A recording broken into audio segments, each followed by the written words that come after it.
Tema 2.3. Capacidades físicas básicas. Las cualidades o capacidades físicas básicas son los componentes básicos de la condición física y por lo tanto elementos esenciales para la prestación motriz y deportiva. Por ello, para mejorar el rendimiento físico, el trabajo a desarrollar se debe basar en el entrenamiento de las diferentes capacidades.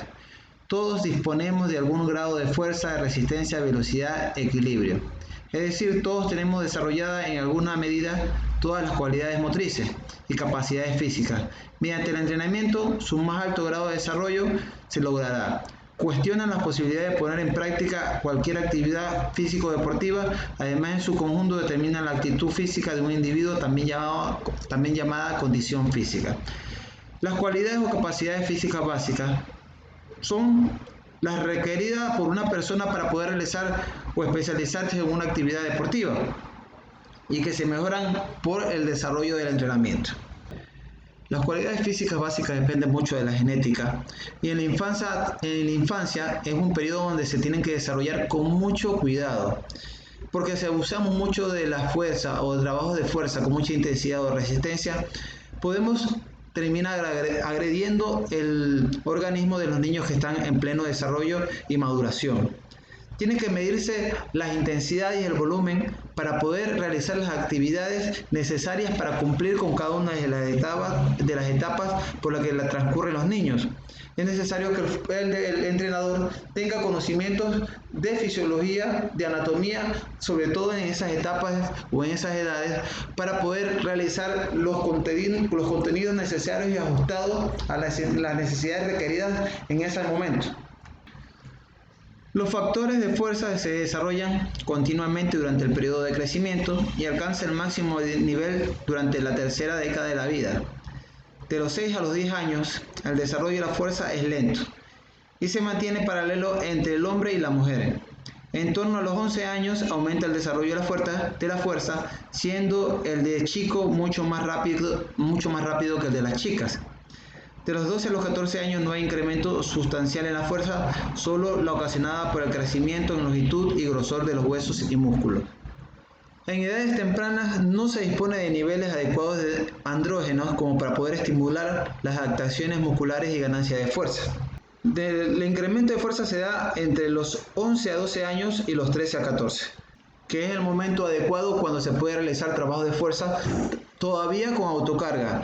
El momento de desarrollo o entrada de los jóvenes a la pubertad es adecuado para el desarrollo de ejercicios de fuerza, pero controlado, sabiendo que la autocarga es el método adecuado a desarrollar en ese momento de su desarrollo. ¿Qué pasa qué sucede si se trabaja la fuerza antes de los 10 años? Se va a lograr escasos resultados y puede mejorarse la coordinación neuromuscular, pero va a terminar produciendo serias lesiones a nivel de articulaciones y tendones. Es necesario poder realizar los ejercicios con mucha precisión, sobre todo los de fuerza. En edades entre los 6 a 10 años, lo mejor que se puede realizar son acciones totalmente lúdicas, donde el niño por medio del juego vaya estimulando sus músculos, sus tendones, sus articulaciones y le sirva ese entrenamiento de estímulo para su crecimiento. En este momento solo buscamos realizar actividades de bajo impacto para que esos músculos se estimulen y crezcan. Hace unas décadas los niños mediante los juegos tradicionales que realizaban en las calles o en su casa o con los vecinos, se estimulaban este crecimiento de sus músculos de manera natural. A medida que la tecnología ha venido y ha reducido los tiempos de esparcimiento de los niños en sus hogares, se hace necesario que en los entrenamientos regulares de fútbol los entrenadores desarrollen actividades lúdicas para que se pueda cumplir con este proceso.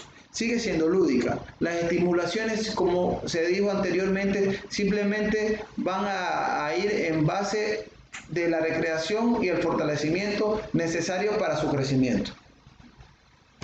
Es un hecho confirmado por la ciencia que la resistencia aumenta de forma más o menos constante a lo largo de la infancia y la adolescencia, y que representa un factor de primer orden en el mantenimiento de la salud. De 8 a 9 años se produce un aumento significativo en el rendimiento del niño y a los 11 años un relativo estancamiento y en torno a los 13 se comprueba que los chicos experimentan un gran aumento mientras que las chicas no solo no lo aumentan sino que muchas cosas se estancan. Por lo tanto, los chicos son más propensos a desarrollar la resistencia en esas edades. La resistencia es fundamental, un pilar fundamental en el deporte o en el fútbol. Nosotros trabajamos resistencia todos los días con los niños mediante las acciones que realiza el profesor durante el entrenamiento.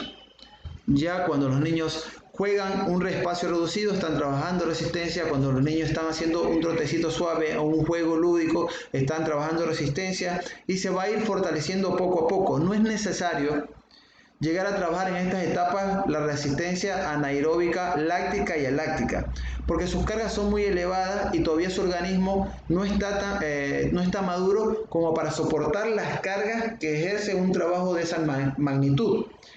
Es preciso controlar la extensión también de los trabajos que no duren mucho tiempo para que los niños no lleguen a un agotamiento.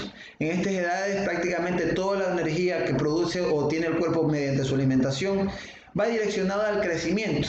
Entonces, si nosotros hacemos o realizamos actividades demasiado extensas, esa energía se va a terminar utilizando en esas acciones y va a tener poca para poder el niño seguir creciendo de buena manera.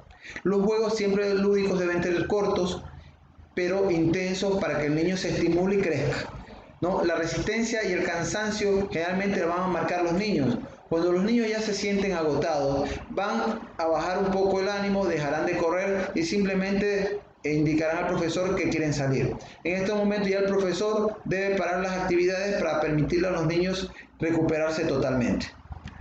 La resistencia constituye, junto a otras capacidades motrices y condicionales, una medida decisiva para una situación general de entrenamiento y el fortalecimiento de su organismo para llegar al alto rendimiento. La velocidad es la capacidad de la persona de realizar acciones motoras en un periodo mínimo de tiempo. Se relacionan los valores neurofisiológicos de la velocidad con la genética. De 7 a 9 años se observa la mejora de la velocidad de acción. Los movimientos acíclicos se completan y la frecuencia motriz mejora notablemente. A partir de los 10 años aumenta la velocidad de reacción.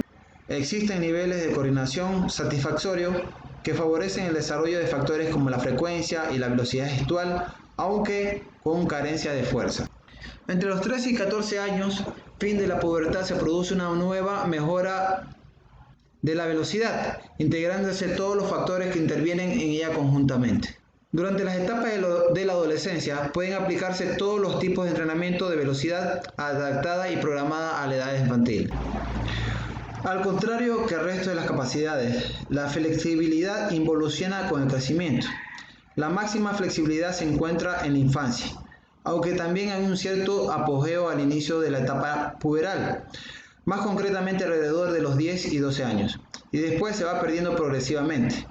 Hasta los 6 años el aparato locomotor se caracteriza por una gran flexibilidad, estando indicadas las actividades globales de movimientos básicos que le permiten ejercer libremente su motricidad. De los 6 a los 12 años el descenso no es muy importante, pero juntamente a partir de esta edad, a causa de los cambios hormonales, el crecimiento antropométrico tan acentuado, se producen una serie de cambios en la extensibilidad, hasta entonces mantenida, abriéndose un punto de ruptura en la progresión de la flexibilidad, ya que se acentúa su progresión a partir de esta edad. El descenso dependerá mucho de la actividad del sujeto y de su particular constitución. En definitiva, la flexibilidad es una capacidad que sigue un proceso natural de involución si no se le presta cierta atención. Esta sufrirá o empeorará paulatinamente. La flexibilidad es el conjunto de las cualidades morfofuncionales que garantizan la amplitud de los movimientos. Se utilizan este mismo término para caracterizar la movilidad de una articulación. El término de movilidad sería entonces el más adecuado. Para poder prevenir la pérdida gradual de la flexibilidad, es necesario que los niños desarrollen antes y después del entrenamiento y durante los ejercicios sesiones de flexibilidad y elasticidad. La flexibilidad le permitirá a los niños aumentar el rango de movimiento de sus articulaciones y así prevenir las lesiones que pueden darse por el continuo con el continuo contacto con sus compañeros en la disputa de los balones. Y la elasticidad podrá prevenir a los músculos de contracturas que se pueden producir por golpes o por entrenamientos demasiado prolongados. Si entrenamos regularmente la flexibilidad y la elasticidad, no vamos a necesitar que los niños regulen sus movimientos de articulares, porque les va a permitir una amplia gama de movimientos. Esto le ayudará a mejorar la técnica, la coordinación, el equilibrio y el ritmo.